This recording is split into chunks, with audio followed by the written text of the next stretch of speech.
7절 말씀입니다. 신약성경 161면에 있습니다. 요한복음 9장 1절에서 7절 말씀, 우리 다 찾으셨으면 한 목소리로 같이 읽어보도록 하겠습니다. 시작. 예수께서 길을 가실 때 날 때부터 맹인된 사람을 보신지라. 제자들이 물어 이르되 랍비여, 이 사람이 맹인으로 난 것이 누구의 죄로 인함이니까? 자기니까 그의 부모니까? 예수께서 대답하시되 이 사람이나 그 부모의 죄로 인한 것이 아니라 그에게서 하나님이 하시는 일을 나타내고자 하심이라. 때가 아직 낮음에 나를 보내신 이의 일을 우리가 하여야 하리라. 밤이 오리니 그때는 아무 일도 일할 수 없느니라. 내가 세상에 있는 동안에는 세상의 빛이로라. 이 말씀을 하시고 땅에 침을 뱉어 진흙을 이겨 그의 눈에 바르시고 이르시되 실로암 못에 가서 씻으라 하시니, 실로암은 번역하면 보냄을 받았다라는 뜻이라. 이에 가서 씻고 밝은 눈으로 왔더라. 아멘. 우리 옆사람 함께 인사 나누도록 하겠습니다. 하나님이 늘 당신과 함께 하십니다. 하나님이 늘 당신과 함께 하십니다. 아멘. 오늘 우리 박준치 장로님께서 이제 그 편도로 인해서 많이 좀 어제부터 많이 안 좋으셨는데, 오늘 이제 예배 드리기 전에 잠시 병원을 가시는 길을 요 옆에 있는 이 건물 옆에 있는 병원에 가시다가 잠시 쓰러지셨어요. 한 2번 정도 간 길에 쓰러지셨는데 무의식 가운데 그냥 쓰러지셔서 그 머리에 이렇게 나무를 이렇게 박으셨다고 하더라고요. 그래서 응급실로 실려가게 되셨는데, 가는 과정에서 이제 좀 많이 좀 나아지셨다고 하더라고요. 어지러움증이나 이런 부분들은 없고, 대신 지금 한 10시 반쯤부터 한 2시간 정도는 전반적인 그 진료를 다 받아보셔야 된다고 그래요. 그래서 한 12시 반 정도나 되어야 그 결과를 알 수 있을 것 같습니다. 오늘 함께 우리 장로님 위해서도 같이 기도해 주시길 간절히 소원합니다. 오늘 6번째 표적에 대해서 저희가 함께 살펴보도록 하겠습니다. 여러분들, 6번째 표적을 우리가 살펴보기에 앞서 여러분들, 구약에 기록된 모든 이 인물이나 사건들 혹은 이야기들이 결국 예수 그리스도와 그분의 구속 사역을 예표하는 상징적인 사건들이었다라는 것을 제가 여러 번 반복해서 말씀을 드렸는데요. 이렇게 이야기할 수 있는 것은 예수님이 친히 그렇게 말씀하셨기 때문에 그렇습니다. 요한복음 5장 39절에 이런 말씀이 있죠. 우리 다 같이 한번 읽어볼까요? 시작. 너희가 성경에서 영생을 얻는 줄을 생각하고 성경을 연구하거니와 이 성경이 곧 내게 대하여 증언하는 것이니라. 그렇습니다. 이 말씀은 예수님이 친히 하신 말씀이죠, 그죠? 근데 예수님이 말씀하셨던 이 성경은 어떤 성경을 의미하죠? 신약을 의미하는 게 아니겠죠. 그때는 신약이 기록되지 않았으니까. 예수님 말씀하신 이 성경은 바로 구약의 모든 성경을 말씀하는 것입니다. 창세기부터 말라기까지 그 구약 성경을 의미하는데, 그런데 그 구약의 성경의 모든 그 말씀들이 누구를 증언하고 있다고 말씀하시죠? 예수 그리스도를 증언하는 책이다라고 예수님이 친히 말씀해 주셨다라는 거예요. 그래서 여러분들, 우리가 계속 여러 번 말씀을 드렸지만 출애굽에서 이스라엘 백성들이 먹었던 하늘에서 내려왔던 그 만나는 누구를 상징하고 있었습니까? 그렇습니다. 예수 그리스도를 상징하는 것이죠. 그죠? 하늘에서 내려오신 산떡이신 예수 그리스도를 상징했던 것이죠. 또 출애굽을 했을 때 백성들이 먹을 물이 없을 때 하나님께서 모세로 하여금 반석을 치라고 하셨는데 그 반석에서 물이 나오지 않았습니까? 그런데 여기 고린도전서 10장 4절에 보니까 그 반석도 역시 누구라고 말씀하고 있습니까? 예수 그리스도다라고 말씀해 주고 있는 거예요. 모세가 반석을 쳤을 때 그 반석에서 생수가 흘러나와서 백성들이 살 수 있었던 것처럼 예수님께서 십자가에 못 박혀 죽으심으로 모든 피를 흘려 주심을 통해서 우리에게 영원한 생명을 주셨음을 상징하는 사건이었다라는 것입니다. 자, 그리고 여러분들 한 가지만 더 말씀드리면, 광야에서 모세가 장대 위에 놋뱀을 단 적이 있지 않습니까? 그래서 그 놋뱀을 쳐다보는 자마다 불뱀에 물렸던 사람들이 어떻게 해요? 죽지 아니하고 살아나는 구원받는 일들이 있었는데 그 역시도 나무 십자가에 달려 돌아가신 예수 그리스도를 상징하는 것이었고 예수 그리스도를 그 믿음으로 바라볼 때 구원을 얻게 된다라는 것 그것을 예표하는 일이었다라는 것입니다. 여러분들 이와 같은 이야기들이 너무 많아서 제가 다 말씀을 드릴 수 없지만 구약에 일어났던 모든 사건들과 인물들이 결국은 역사적인 사실인 동시에 그러나 그것들이 장차 오실 그리스도를 보여주는 그림자였고 예표였다라는 것을 알 수 있다라는 것이죠. 자, 그래서 히브리서 10장 1절에는 이렇게도 말씀하고 있습니다. 히브리서 10장 1절입니다. 시작. 율법은 장차 올 좋은 일의 그림자일 뿐이요 참 형상이 아니므로라고 말씀하고 있죠. 율법은 장차 올 좋은 일의 무엇이었다? 그림자였다. 여러분들 그림자가 무엇인지 아시죠? 그죠? 빛이 어떤 물체에 의해 가려져서 생겨진 그 그림자를 의미하는 것인데 그 그림자는 실체가 아니죠. 그죠? 실제 형상이 아니라는 것입니다. 단지 그 실제 형상을 알려주고 가리키는 상징에 불과하다라는 거예요. 자, 그러니까 구약에 나오는 모든 율법들, 말씀들이 바로 결국 예수 그리스도를 장차 올 좋은 것인 예수 그리스도를 상징해 주는 그림자라고 말씀해 주고 있는 것이죠. 그래서 구약의 만나나 반석, 노뱀만이 그런 것이 아닙니다. 구약의 성전이나 제사 제도들 그리고 대제사장과 유월절과 유월절의 어린 양 모두가 장차 오실 그리스도를 보여주는 그런 그림자였다라는 것이죠. 자, 그런 측면에서 여러분들 제가 이 말씀을 드린 것은 구약 성경과 이 신약 성경이 그래서 어떤 상관관계를 가지고 있냐면 제가 한번 도표를 한번 보여드리도록 할게요. 도표 한번 보여주시겠습니까? 자, 한번 보여주세요. 구약과 신약은 어떤 상관관계가 있는가? 자, 구약은요 약속이고 구약의 말씀들은 약속으로 되어 있죠, 그죠? 그리고 예표이고 그림자라는 거예요. 자, 그런데 신약은 구약에서 약속하시고 예표가 되어 있고 그림자였던 그것들이 어떻게 되는 거예요? 성취가 되고 실체로 오시고 참 형상으로 완성되어지는 것들을 말씀해 주고 있다라는 것입니다. 여러분들이 꼭 기억하셔야 됩니다. 대단히 중요해요. 구약은 약속이고 예표이고 그림자이지만 신약은 성취이고 완성이며 실체이고 참 형상이다라는 것, 여러분들 이런 의미들이 있다라는 것을 기억해야 합니다. 그래서 여러분들 구약에서 신약으로 넘어갈 때 옛것과 새것을 대조하는 말씀들이 나옵니다. 여러분들 성경을 읽어보셔서 아시겠지만 이런 말씀들 보신 적 있으시죠? 다음 한번 쭉 띄워주시겠습니까? 옛 언약과 새 언약, 옛 창조와 새 창조, 새 영과 새 마음, 새 술과 새 부대, 새 하늘과 새 땅이라는 단어들을 여러분들 보신 적 있으시죠? 그죠? 자, 그러면 왜 성경에는 이런 옛 것과 새 것을 나누고 있는가? 그것은요 구약에 약속된 구약의 모든 말씀들이 과거의 역사로서만 그치는 것이 아니라 그 구약의 그 역사가 곧 앞으로 도래하게 될 새로운 시대를 보여주는 그런 그림자이기 때문에 그런 것입니다. 그렇기 때문에 여러분들 이 구약은 언제나 옛것에서 어디를 향해? 새 것을 향해 지향하며 나아가고 있다라는 거예요. 그리고 그 모든 것들은 약속들은 예수 그리스도 안에서 성취되게 된다라는 것이죠. 할렐루야. 이해가 되시죠? 그죠? 그래서 여러분들 물론 여기에서 옛 것과 새 것이라고 하니까 옛 창조 혹은 옛 언약에 속한 것들은 그러면 문제가 있는 것입니까? 하자가 있는 것들이었습니까? 라고 생각하실 수 있는데 그 의미는 아닙니다. 하나님이 처음 창조하셨던 옛 창조를 한번 생각해 보세요. 하나님께서 7일 동안 모든 세계 6일 동안 창조하시고 7일째 안식을 취하시지 않았습니까? 그 모든 창조를 다 하신 후에 하나님이 뭐라고 말씀하셨어요?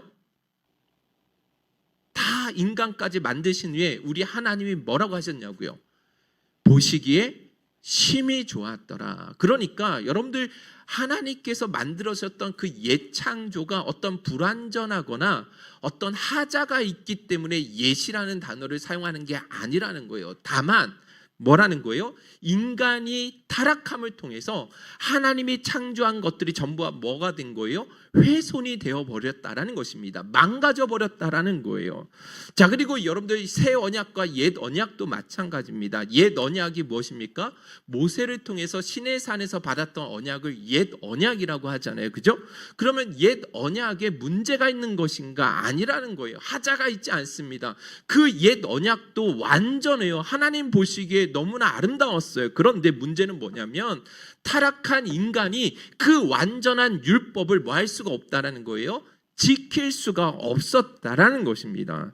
그렇기 때문에 여러분, 여기서 그 새 것이라고 할 때 그 새로움은 단순히 이전에 존재하지 않은 새로운 어떤 것을 만들어내는 것을 의미하는 것이 아니에요. 이전에 있던 모든 것들을 다 폐기해버리고 완전히 새로운 어떤 것을 창조한다는 그런 의미가 아니라 다만 죄로 인해서 망가지고 훼손되어진 것들, 그래서 다시 본래 하나님이 의도하신 목적대로 새롭게 하시고 완성하시는 것을, 그런 의미에서 새라는 단어를 사용하게 된다는 것이죠. 그래서 예수님이 산상수훈에서 옛 언약들을 말씀하시면서 율법을 폐하러 오신 것이 아니라, 나는 율법을 폐하러 오신 것이 아니라 뭐하러 오셨다? 완성하러 오셨다라는 거예요. 인간이 타락함으로 인해서 완전히 망가져버린 그런 모든 것들을 다시금 하나님이 원래 의도하셨던 목적대로 완성시켜 나가기 위해서 예수님이 오셨다라고 말씀해 주고 있다라는 것이죠. 자, 그런 측면에서 오늘 읽었던 6번째 표적 있지 않습니까? 이 표적도 예수 그리스도 안에서 새롭게 성취되어지는 하나님의 구속 역사를 보여주고 있다는 것입니다. 구약에 약속된 예표였고 그림자였던 것이 예수 그리스도 안에서 성취가 되고 있다는 것을 보여주는 그런 표적이라는 거예요. 자, 이 말씀을 오늘 우리가 한번 살펴보도록 하겠습니다.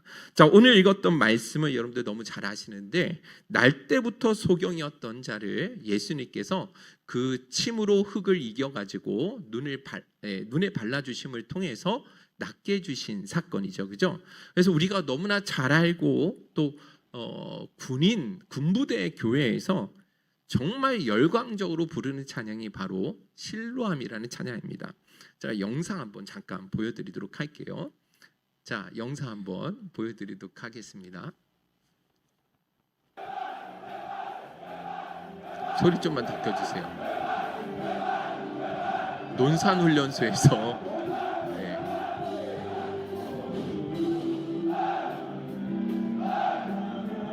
소리 좀 더 켜주셔야 돼요.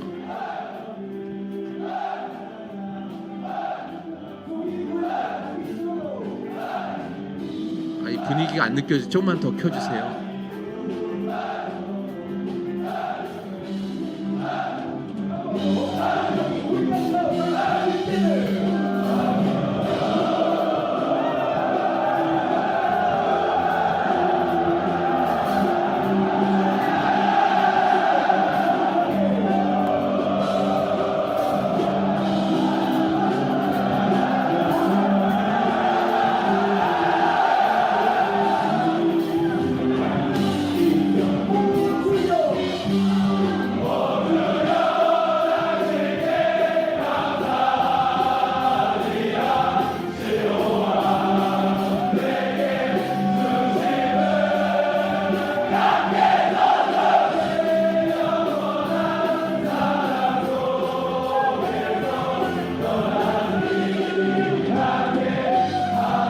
네, 여기까지만 보도록 하겠습니다.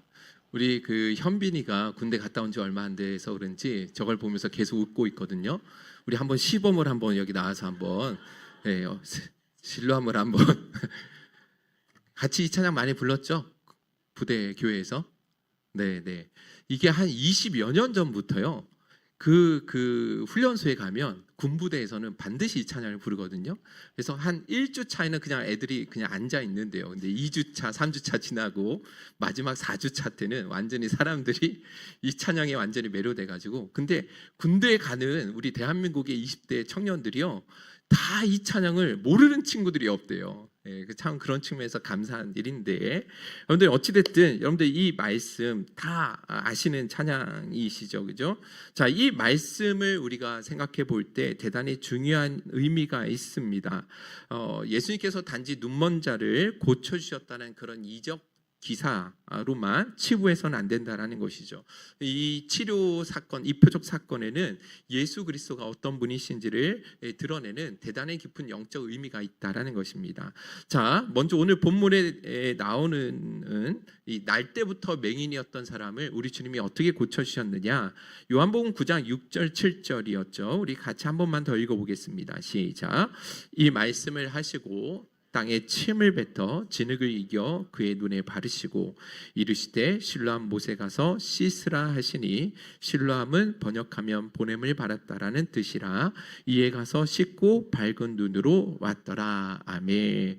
예수님께서 이 맹인을 고쳐주실 때 땅에 침을 뱉어서 그것으로 진흙을 만드시고 그 진흙을 그의 눈에 바르신 후에 실로암 못에 가서 씻으라고 하실 때 어떻게 했어요? 그 눈이 낫게 되었다라고 말씀해 주고 있습니다. 여러분들 대단히 신기하지 않습니까? 그죠? 예수님께서 굳이 왜 땅에다가 침을 뱉어서 진흙을 만들어 가지고 그 진흙으로 이 사람의 눈을 고쳐주셨냐라는 것이죠. 여러분들 예수님은 말씀 한마디로도 죽을 병에 걸린 사람도 뭐 해주셨어요? 살려주셨잖아요. 그러니까 이 사람도 얼마든지 말씀 한마디로 고쳐주실 수 있었는데 왜 예수님께서는 이 진흙으로 이렇게 고쳐주셨냐라는 것이죠. 그건 다름 아니라 예수님께서 이 구약의 사람을 흙으로 창조하셨던 바로 그 하나님이시라는 사실을 보여주시기 위함이라는 것입니다. 하나님께서 사람을 처음 창조하실 때 무엇을 가지고 창조하셨습니까? 그 첫 창조 때 하나님께서 흙으로 사람을 빚으시고 거기에 생기에 그 코에 생기를 불어 넣으셔서 그래서 사람을 만드시지 않았습니까?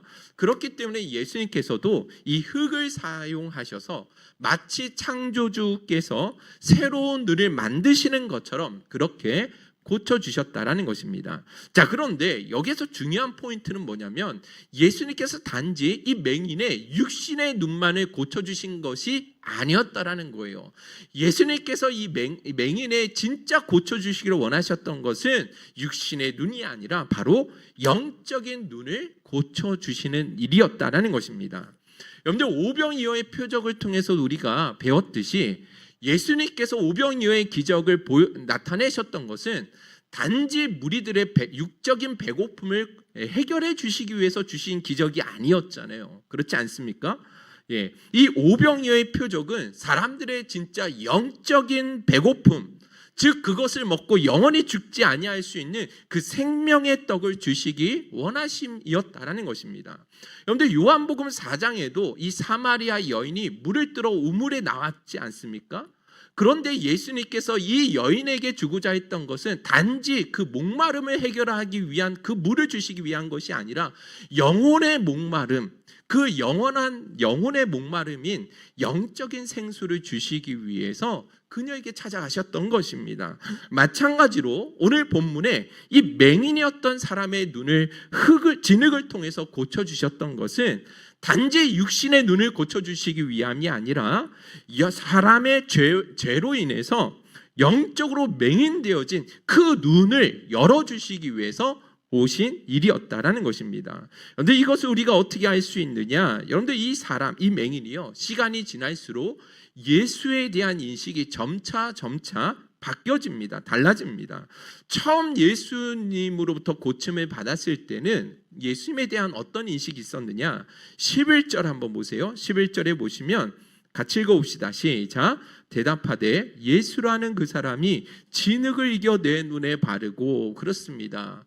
처음 눈이 떠졌을 때는 그 예수를 그냥 보통 사람으로 생각을 했다라는 거예요. 자, 그런데 17절에 한번 보세요. 17절 시작. 이에 맹인되었던 자에게 다시 묻되 그 사람이 내 눈을 뜨게 하였으니 너는 그를 어떤 사람이라 하느냐? 대답하되 선지자니이다. 그렇습니다. 보통 사람에서 선지자로, 하나님께서 보내신 특별한 선지자로 바뀌어지게 돼요.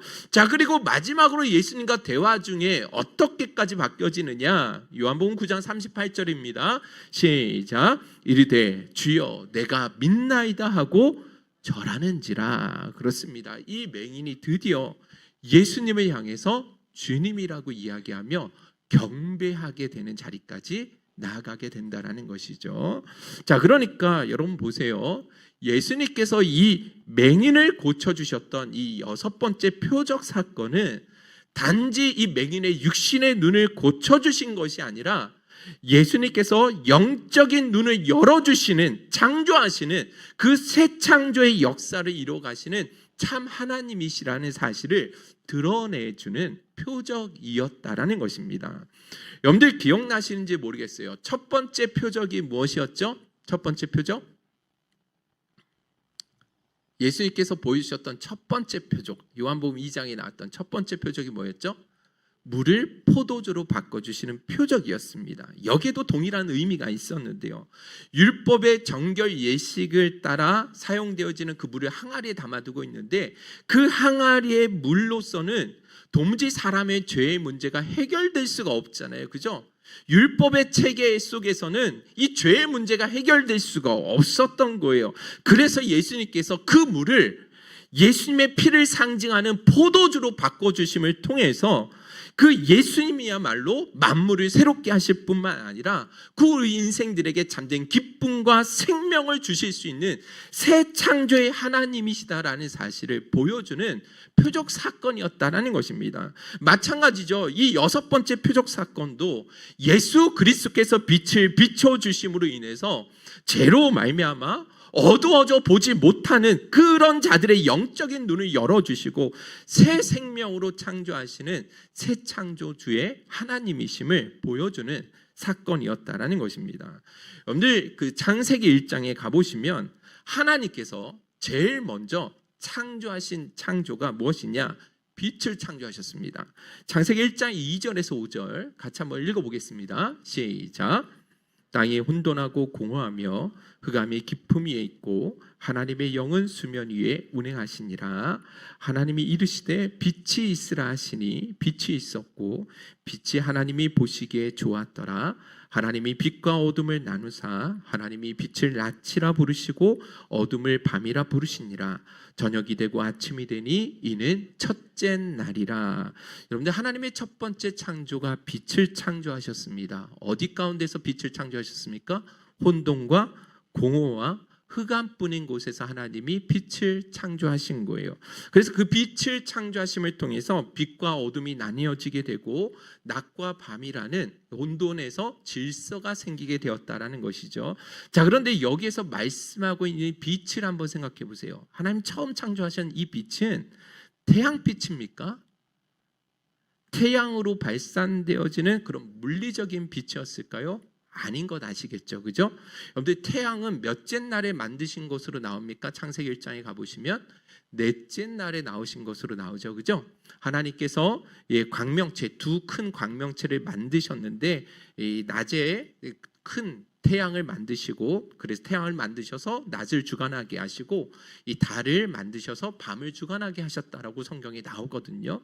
자, 그러면 이상하지 않습니까? 창세기 1장 3절에 나오는 이 빛은 어떤 빛을 의미하냐라는 거예요. 그건 다름 아니라 하나님 자신으로부터 발산되어지는 그 빛을 의미하는 것입니다.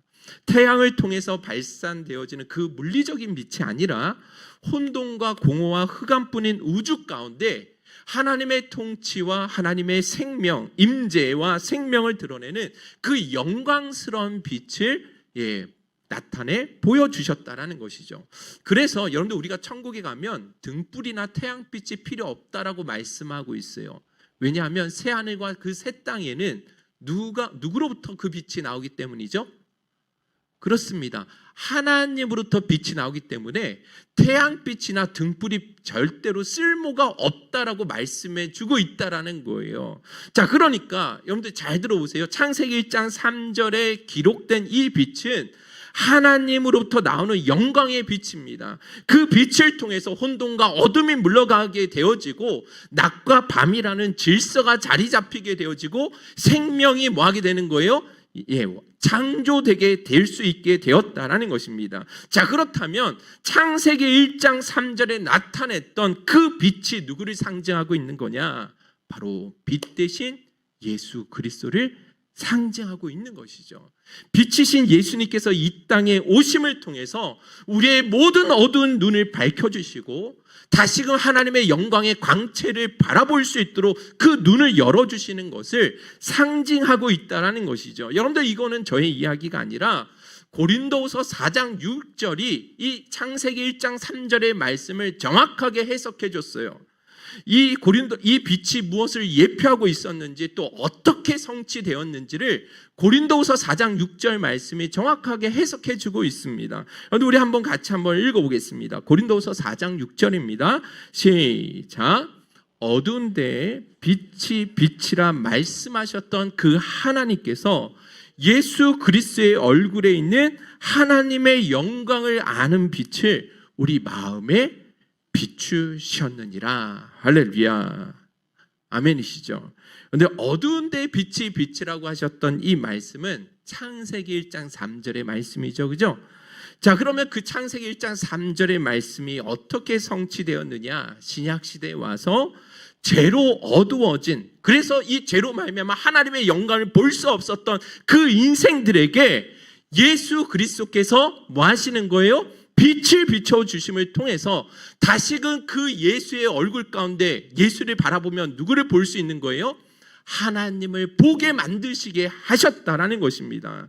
그래서 여러분들 첫째 날에 창세기 1장 3절에 나오는 그 빛은요, 장차 죄와 사망의 어둠에 갇혀있는 죄인들을 구원하러 오실 참 빛이신 예수 그리스도를 보여주는 너무나 중요한 예표였다라는 것을 알 수 있다라는 것이죠.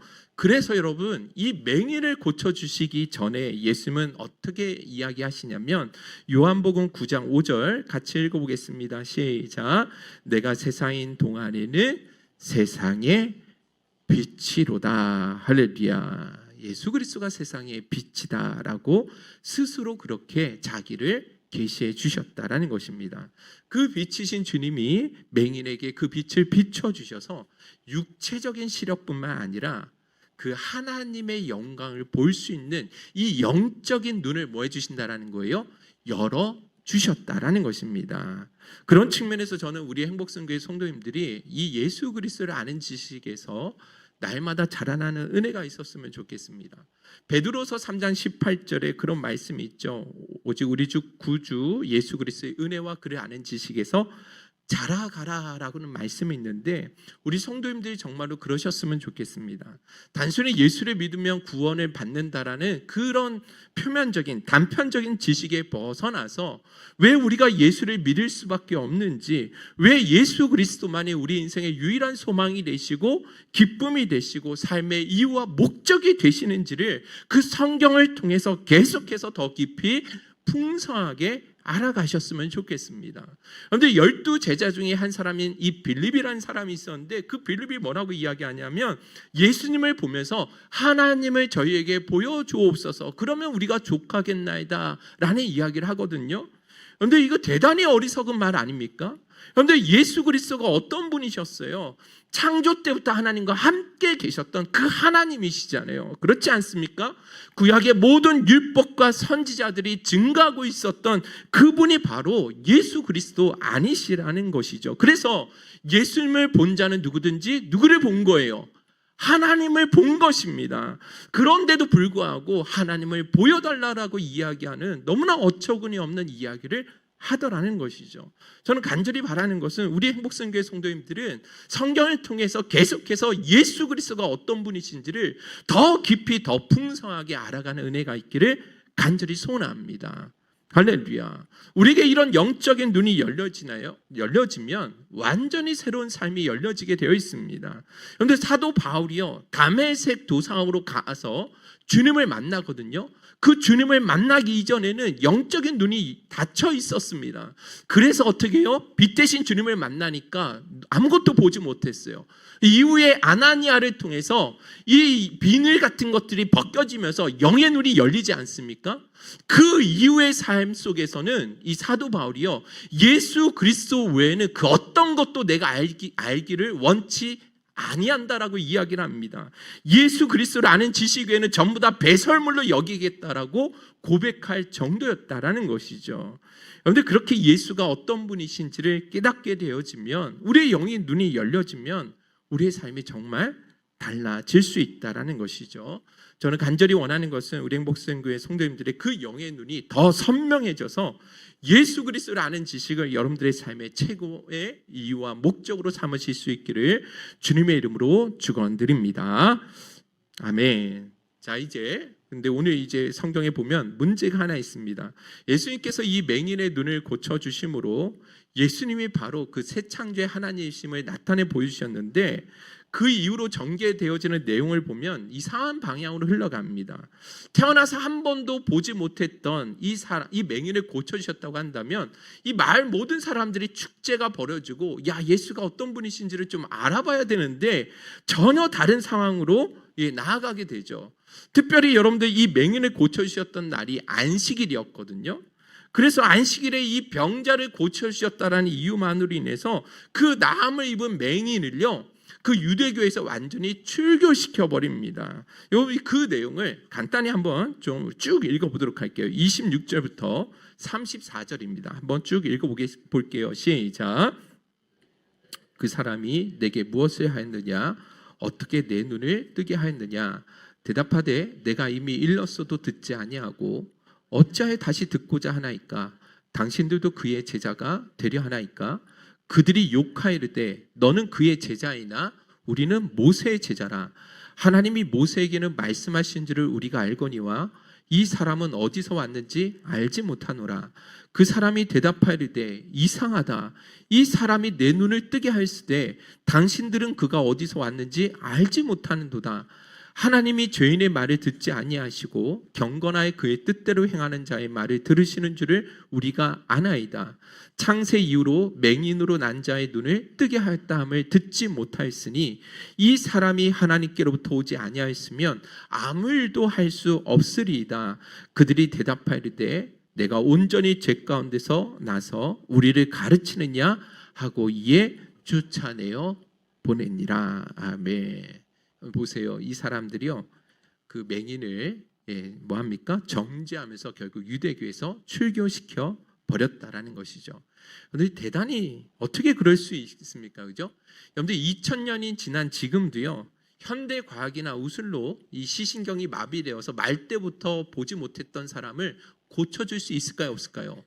절대 못 고친다라는 거예요. 불가능한 일이라는 것입니다. 근데 그 불가능한 일을 2000년 전에 주님께서 그렇게 행해 주셨다고 한다면, 여러분들 그들이 정말 이 일에 기뻐하면서 과연 예수님이 어떤 분이시길래 날 때부터 이런 맹인을 고쳐주실 수 있는가 하고 진지하게 한번 그들이 고민해 봐야 되는 거 아니겠습니까? 그런데 이 당시 바리새인들이요, 안식일에 이 병자를 고쳐주셨다라는 요거 하나 흠을 잡아가지고 그 나음 받은 사람을 출교하면서 그렇게 쫓아내 버렸다라는 것입니다. 그런데 이 성경이, 이 요한복음 9장이 결국 우리에게 이야기하는 것은 무엇이냐면 누가 진짜 맹인이냐라는 거예요. 누가 진짜 맹인이냐라는 것이죠. 여러분들, 이 누가 진짜 맹인이죠? 이 바리새인들, 종교 지도자들이 맹인이라는 것입니다. 그런데 요한복음 9장 마지막 절 41절에 예수님이 마지막으로 이렇게 이야기하시죠. 41절 읽어보겠습니다. 시작.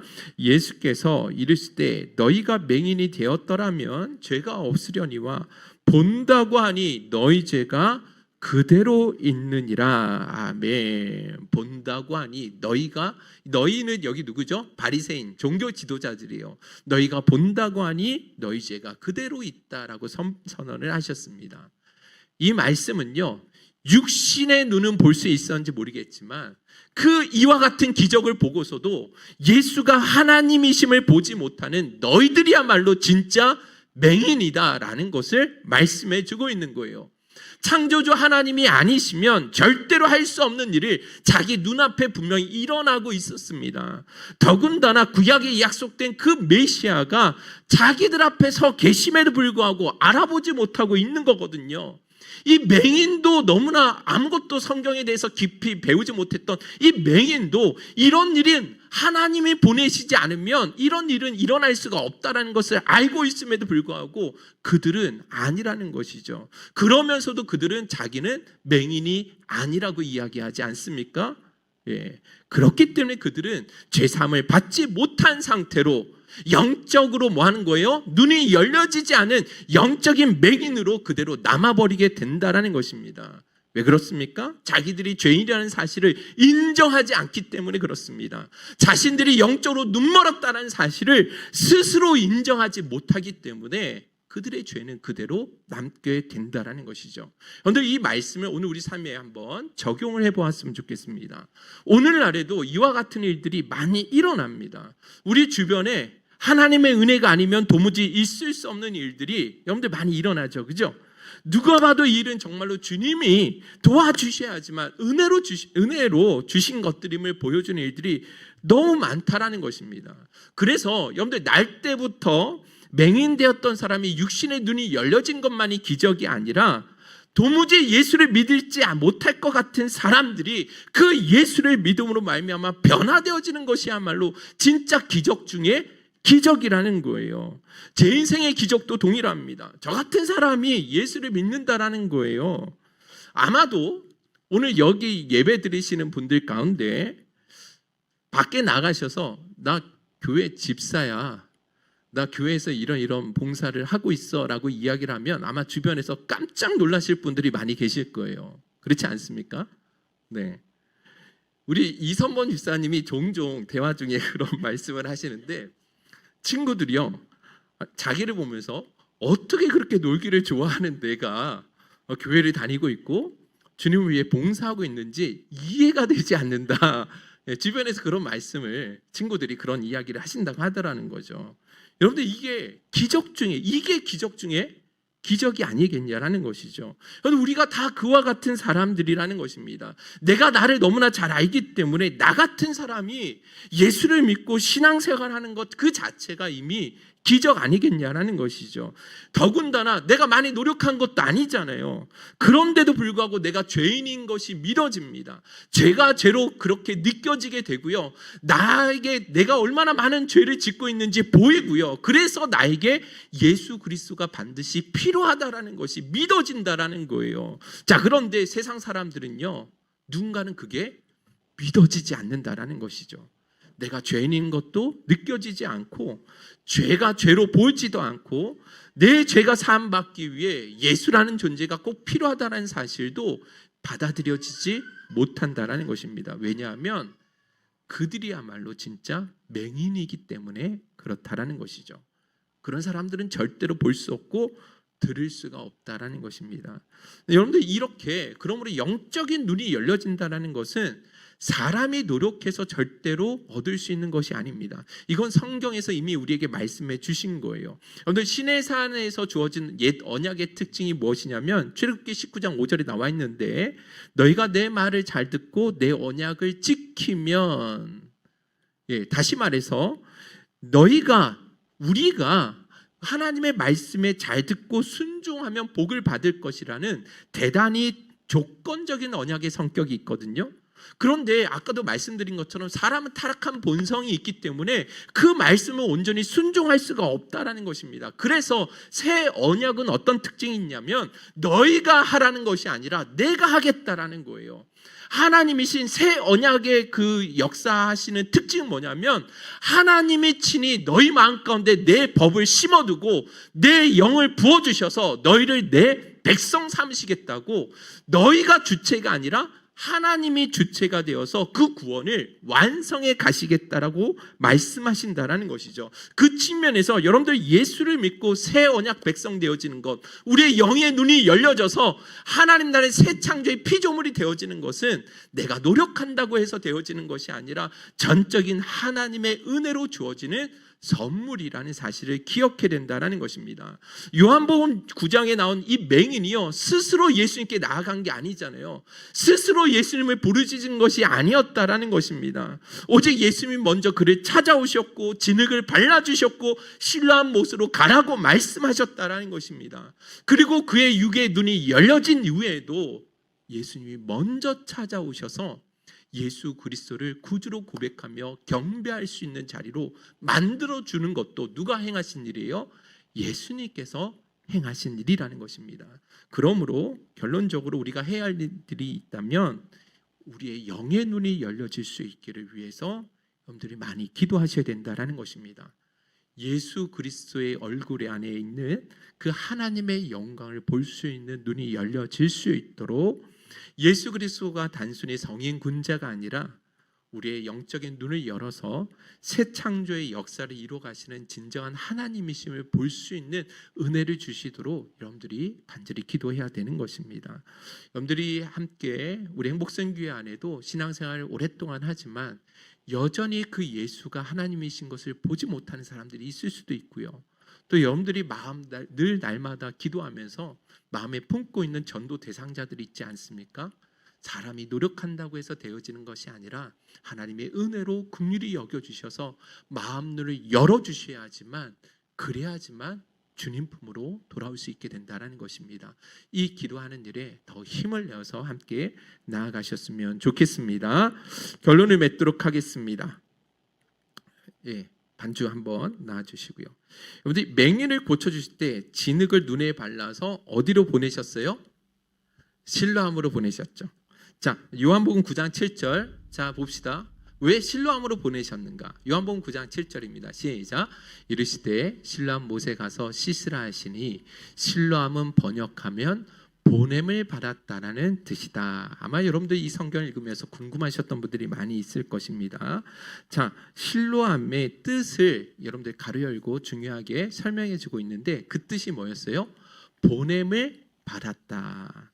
여러분들 그런데 보냄을 받았다라는 것, 하나님이 보내신 자, 보냄을 받은 자, 죄와 사망으로부터 건져내시도록 이 세상 가운데 하나님이 특별히 보내신 분이 계시죠. 그분이 누구십니까? 그렇습니다. 예수 그리스도를 말씀하고 있는 거예요. 그래서 예수님께서 실로암으로 가서 거기에서 가서 씻을 때 눈이 나았다라는 것을 하나님이 보내신 자 예수 그리스도가 아니고서는 결단코 영의 눈이 열려질 수 없다라는 사실을 깨우쳐 주시기 위해서 주신 말씀이었다라는 것이죠. 그런 측면에서 여러분들 아까 처음 영상에서 보여드렸던 그 군인들이 열광하며 불렀던 실로암이라는 이 찬양, 결국 그들은 알든지 모르든지 간에 예수 그리스도를 목청껏 부르고 있었던 거예요. 그죠?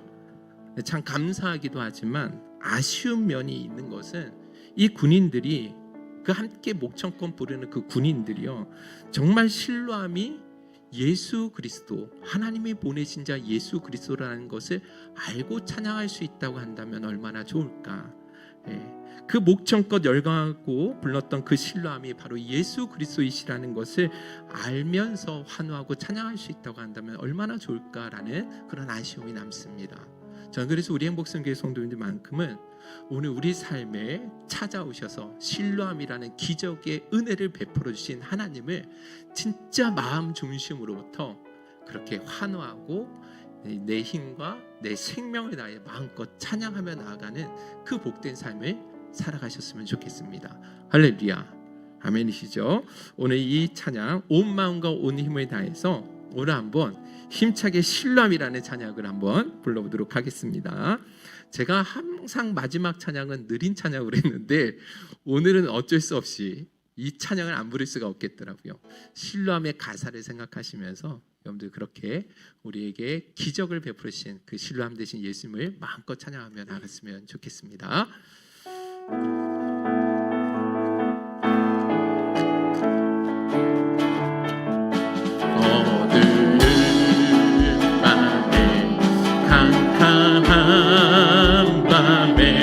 새벽을 찾아 떠난다.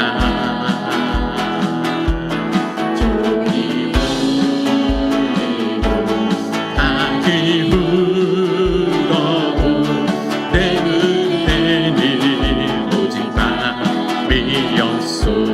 우리가 처음 만난 그때는 차가운 새벽이었소. 주님 마음속에 여명이 있음을 나는 느낄 수가 있었소. 오 주여, 오 주여, 당신께 감사하리라. 실로하 내게 주심을 나에게 영원한 사랑 속에서 떠나지 않게. 우리 한 번만 더 찬양합시다. 어두운 밤에